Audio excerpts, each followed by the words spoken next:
Greetings everyone, my name is KS Deepak and I welcome you all in the Shield IS episode of the Hindus News Analysis. So चलिए देखते हैं कौन से articles that we are going to explain today. So the first article is on SCO. So यहाँ पर बात करेंगे SCO के mandate के बारे में. SCO है क्या, क्यों फॉर्म किया गया था, उसका जो मैंडेट है वो कैसे ओवर द इयर्स एक्सपैंड हुआ है, एज वेल एज कि कैसे इंटरप्रेट करते हैं SCO को. So all this aspects in our first article.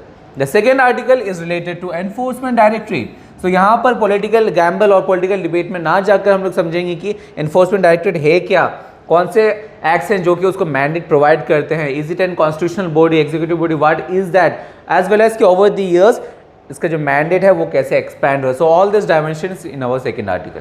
The third article is related to biodiesels. So यहाँ पर हम लोग सिर्फ बायोडीजल्स में रेस्ट्रिक्ट नहीं कर हम लोग उसके होराइजन को हम लोग एक्सपैंड करेंगे, देखेंगे बायोफ्यूल्स एज सच क्या हैं, बायोफ्यूल्स के कौन से टाइप्स हैं, जिसका एक टाइप है बायोडीजल, कौन से जनरेशंस के बायोफ्यूल्स होते हैं, what are the advantages and disadvantages of biofuels. So all this dynamics would be in our third article. The fourth article is on SCO but specifically referring to Central Asia. So यहाँ पर हम लोग Central Asia का बात करेंगे. Central Asia क्या significance रखता है, क्यों चाइना इतने इंटरेस्टेड है इन Central Asia. All this dimensions also a very important project जो कि काफ़ी दिनों से न्यूज़पेपर में कवर किए जा रहे हैं, that is the China Uzbekistan Kyrgyzstan railway project. So उस पर भी हम लोग बात करेंगे in our fourth article. The fifth article is related to monetary policies. तो यहाँ पर बात करेंगे मॉनेटरी पॉलिसीज होते क्या हैं, वो फिस्कल पॉलिसीज से कैसे अलग हैं, मॉनेटरी पॉलिसीज को कौन देखता है, फिस्कल पॉलिसीज को कौन देखता है, मॉनेटरी पॉलिसीज को कंट्रोल करने के लिए, इंप्लीमेंट करने के लिए हम लोग के पास क्या टूल्स हैं, as well as the aspects of monetary policy committee. So all these dimensions would be in our fifth article, and as usual the sixth one is on the quiz of the day. So let's start with the first one, that is on SCO. अब जो Shanghai cooperation organisation है वो काफ़ी time से consistently newspaper में cover किए गए हैं, and that is why we have also covered it in our 30 July video, जहाँ पर यूपीएससी के लिए जितने भी perspectives important, for example SCO है क्या, SCO की मेंबरशिप कैसे आप हासिल कर सकते हैं, SCO में कौन से मेंबर्स हैं एज ऑफ नाउ, कौन से कंट्रीज है जो कि ऑब्जर्वर स्टेटस रखते हैं, कौन से कंट्रीज है जो कि ज्वाइन करना चाहते हैं, उसकी वजह से कंटेम्प्रेरी वर्ल्ड डेवलपमेंट में क्या एस्पेक्ट्स है, जियो पॉलिटिक्स कैसे शेप होता है. So all this dimensions also I also discuss the organisational structure of SCO की कौन से काउंसिल्स होते हैं, वो क्या क्या डिसीजंस लेते हैं, and the aspect of racks. So all this dimensions, all these aspects I have discussed in our 30th July video, so please refer to the video here. With that, now let's move to our next article, that is on enforcement directorate. Now let me warn you, enforcement directorate हो या CBI हो, ये सब ऐसे organisation है जो कि जिनके ऊपर एलिगेशंस काफ़ी सारे लगाए जाते हैं, and that are political allegations. So as an UPSC aspirant you should understand that we shouldn't touch this political debate or we shouldn't dwell into this political debate. Political debate से हमें दूर रहना है. So from the aspect of public administration हम लोग समझेंगे कि enforcement directorate है क्या mandate है, and the acts that empower enforcement directorate, that is something that we should understand. So let's start. So enforcement directorate कहे या directorate general of economic enforcement करे, it is the law enforcement agency. एक enforcement agency है particularly which laws related to the economic intelligence और economic crime. So economy से रिलेटेड उसकी intelligence हो या क्राइम हो, उससे देखने के लिए, उसे इन्फोर्स करने के लिए we have an agency known as the enforcement directorate. Currently it is under which ministry? It is under the Ministry of Finance, और Ministry of Finance के अंदर भी it is under the Department of Revenue. So Department of Revenue under Ministry of Finance, इसके अंदर Enforcement Directorate is there. अब इसकी genesis को समझते हैं, इसके background को समझते हैं. So initially it was formed to control the law violations related to the Foreign Exchange Regulation Act of 1947. Then तो इनिशियली क्योंकि it was related to economic affairs, so that is why it was kept under the department of economic affairs in 1956. But then latest stages में as I told it was then shifted to Department of Revenue, particularly in the year 1960. That is something that you should remember. So as of now it is under Department of Revenue, which is under the Ministry of Finance. अब over the years इसका mandate expand हुआ है. Initially it was under the Foreign Exchange Regulation Act of 1947, but उसका mandate expand होकर as of now it also sees the aspect of Foreign Exchange Management Act, जिसे हम लोग FEMA कहते हैं, of year 1999, as well as the aspects of PMLA that is prevention of money laundering act 2002 जो कि काफ़ी दिन से न्यूज़पेपर में कवर कर चुके हैं. So that is a very important topic. So the mandate of enforcement directorate has broadened over the years. अब as of now the headquarter of enforcement directorate is in new Delhi.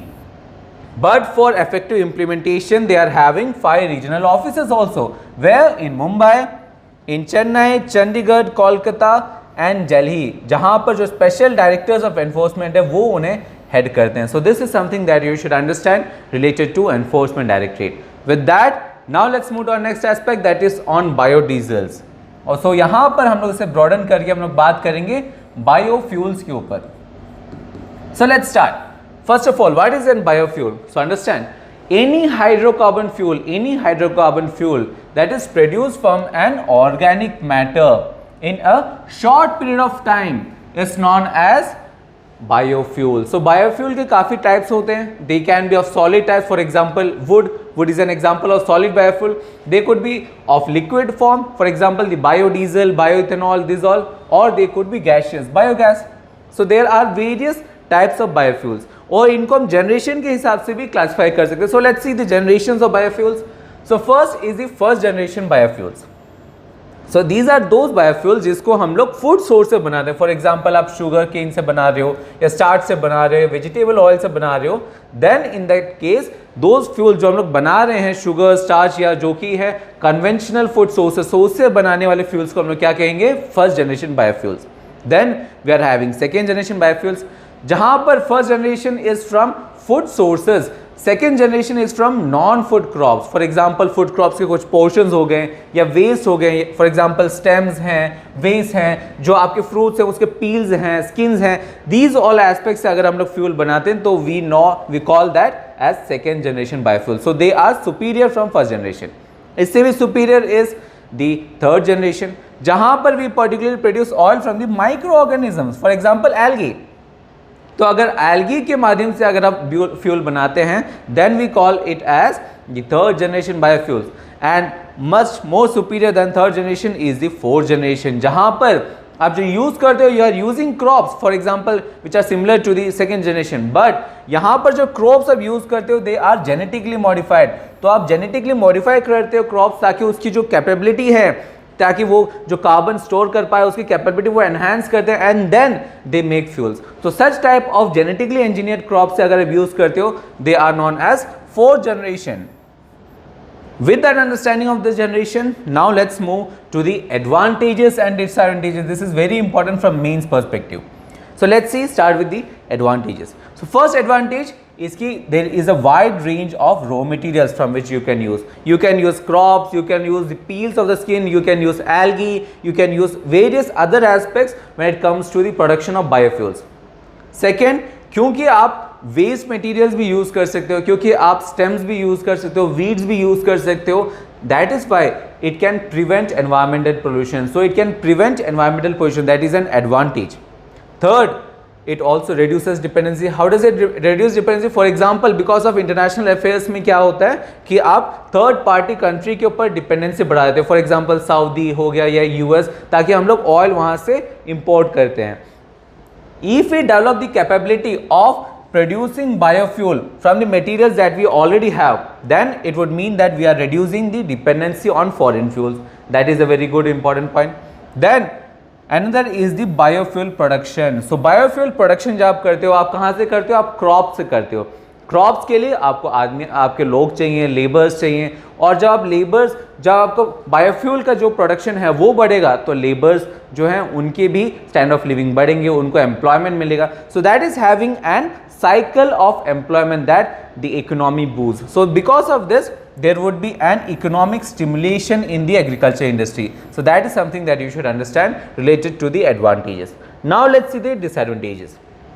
So the first and the most important disadvantage of fossil fuel is the issue of energy. If you burn 1 liter of ethanol and you compare it with the energy that it produces by the energy that you get from burning 1 liter of gasoline is very different. Ethanol burn करने से जो energy आपको मिलता है that is quite low in comparison to the energy that you get when you burn 1 liter of gasoline. So that is something that it comes as an disadvantage of fossil fuel. So fossil fuel में जो energy आपको मिलता है जलाने से, that is quite low, और इसकी वजह से you can go for an full scale transition. That is something that you should understand. Then there is a concern of having valuable crop land. What does this mean? That means that जब आप production करते हो, biofuel production करते हो, आप crop जो है वो आप उगा रहे हो, then that you use a crop land, you use the land जो कि एग्रीकल्चरेबल है, जहां पर आप फूड क्रॉप्स ग्रो करते हो. तो अगर बायोफ्यूल का डिमांड बढ़ा, दैट मीन्स कि काफ़ी जो क्रॉप्स होंगे, काफ़ी जो लैंड होंगे, that would be covered by those crops जो कि हम लोग सिर्फ और सिर्फ बायोफ्यूल्स के लिए यूज़ करेंगे. दैट मीन्स जो फूड क्रॉप्स है, फूड क्रॉप्स में काफ़ी इफेक्ट हो सकता है, and that can lead to food shortage. That is something that critics say. Another issue is the massive quantity of water that we need. अब जब crops grow कर रहे हो, then you need water. Also during the process also you need water. So that can lead to water shortage. So these are the major disadvantages related to biofuels. With that, now let's see कि government of India ने कौन से measures लिए हैं. So the first and the most important scheme is the प्रधानमंत्री जीवन योजना. That is one of the most recent scheme. जहाँ पर जो आपका 2G इथेनॉल सेक्टर है, वहाँ पर रिसर्च एंड डेवलपमेंट हो या इंफ्रास्ट्रक्चर हो, उसे डेवलप करने का मकसद है रिलेटेड टू दी प्रधानमंत्री जीवन योजना. Then we are also having a very comprehensive policy known as the National Comprehensive Policy on Biofuels 2018, जहाँ पर काफ़ी सारे एस्पेक्ट्स पर बात किए गए. One of the aspect is the blending, जहाँ पर the aim is to achieve 20% ethanol blending and 5% biodiesel blending by the year 2030. और जिसे फुलफिल करने के लिए IAF, इंडियन एयरफोर्स ने रिसेंट जो आर्टिकल जिसके ऊपर बेस्ड है, the initiative was related to this aspect of the national policy on biofuels 2018. Then there is another initiative known as the Gobardhan, that is an abbreviation of Galvanizing Organic Bioagriculture Resource Dhan Scheme 2018, जहाँ पर जो आपके cow dunks हैं या solid waste है, उससे हम लोग क्या प्रोड्यूस करने की कोशिश करें, बायोगैस या bio CNG. It was launched under the Swachh Bharat Mission Gramin. That is something that you should understand from prelims point of view. Another and the last important one is the RUCO scheme, which is an abbreviation of repurpose used cooking oil.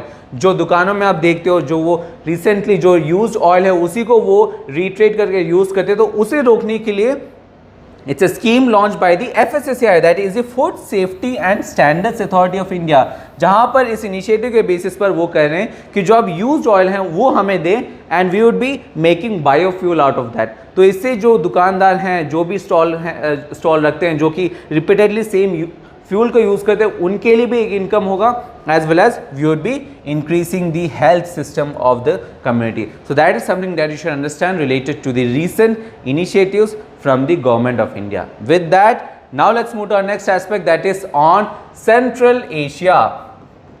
अब यहाँ पर central Asia से बात करने से पहले let's talk about a very important project known as is China Kyrgyzstan Uzbekistan railway project. इस पर बात करते हैं first. So what is this China Kyrgyzstan Uzbekistan railway project? ये एक रेलवे प्रोजेक्ट है जो कि चाइना से एक्सपेंड होकर, चाइना से स्टार्ट होगा. For example the starting point is Kashgar. अगर आपको याद होगा, दिस इज अ रीजन जो कि स्टार्ट होता है सीपेक का भी, चाइना पाकिस्तान इकोनॉमिक कॉरिडोर का भी starting point is Kashgar, which is a part of BRI border and road initiative. So Kashgar से लेकर the Andijan of Uzbekistan and it expands throughout the Kyrgyzstan in the Baluchistani region. So Kyrgyzstan में expand करने के लिए it is having a northern route as well as the southern route. अब ये जो initiative है, it's not new.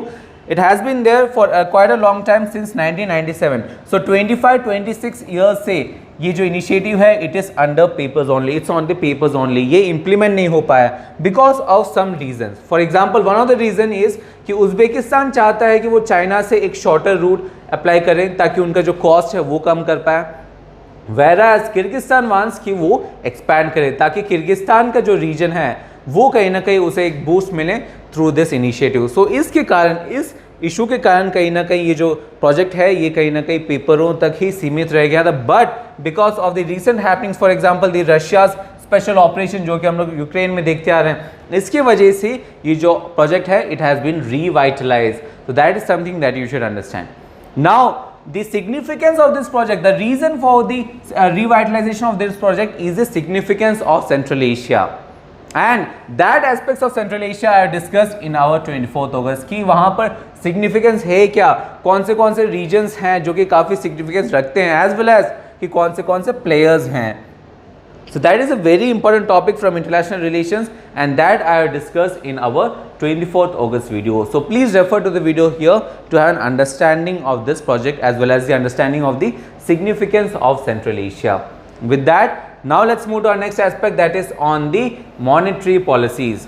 Now this is a very important topic prelims के लिए as well as mains के लिए, and that is why all dimensions of this project I have discussed in our 6th August video, जहाँ पर basic से कि monetary policy होता क्या है, कौन एडजस्ट करता है, फिजिकल पॉलिसी से कैसे अलग है, वो फिजिकल पॉलिसी कौन देखता है, मॉनेटरी पॉलिसी में कौन से टूल्स हैं उस पर भी हम लोग ने बात की है, एज वेल एज कि वो कैसे इन्फ्लेशन को टारगेट करते हैं, and the aspect of monetary policy committee. So all these dimensions I have discussed in the 6th August video.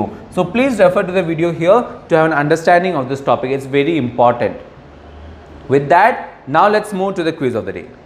So the first quiz is related to the NSG, that is the Nuclear Suppliers Group. Please try to attempt this one. And the second one is related to IAEA, that is the International Atomic Energy Agency. A very straightforward question. Please try to attempt these questions as well as इसकी जो questions की जो answers हैं along with the explanations would be provided in the form PDF, जिसका जो link है वो आपको वीडियो के डिस्क्रिप्शन में मिल जाएगा as usual. Whereas जो PPT है जिसके ऊपर हम लोग ने एनालिसिस किया, that also in the form PDF you would get in our Telegram group. So if you haven't joined our Telegram group, please do join, and the link of which would be provided in the video's description as usual. With that, I hope today's analysis was beneficial for you guys. Be working hard for you guys, but at the same time work hard, study hard, but most importantly stay safe. See you tomorrow.